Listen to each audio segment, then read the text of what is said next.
Orang lelaki ni Allah akan uji dia dengan dua benda sahaja. Yang pertama, Allah Ta'ala akan uji dengan duit. Dulu dia susah, macam mana keadaan dia? Sekarang dia senang, Allah bagi dia kaya, bagi dia duit yang banyak. Macam mana keadaan dia? Adakah dia masih orang yang dulu, yang sentiasa bersyukur dengan apa nikmat yang ada walaupun sedikit? Ataupun dia akan jadi kufur nikmat, lupa pada Allah? Nombor dua, Allah Ta'ala selalu akan uji lelaki ni dengan perempuan. Sebab perkara yang paling susah sekali lelaki jaga adalah mata. Orang perempuan ni susah untuk jaga mulut, susah nak jaga lidah dia. Orang lelaki ni paling susah sekali adalah untuk jaga mata dia. Dia akan sampai satu tahap, Allah akan uji orang lelaki ni dengan perempuan yang mana lebih cantik. Dia rasa macam lagi cantik daripada isteri dia. Dia rasa macam lagi better daripada isteri dia. Allah akan gugat iman supaya Allah nak tengok kita masih nak stay dengan isteri kita yang mana dah ada susah senang dengan kita dulu, ataupun kita nak cari perempuan yang baru yang mana dia baru datang masa kita dah senang esok. Sentiasa kita doa dengan Allah, ya muqallibal qulub, wahai Tuhan yang membolak-balikkan hati, sabbit qalbi ala dinik wa ta'atik, tetapkanlah hati aku ni ala dinik, di atas agamamu, wa ta'atik,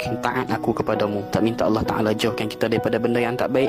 Allah sentiasa bagi kita rasa cukup dengan apa yang ada. Kita akan jadi the better person, insyaAllah.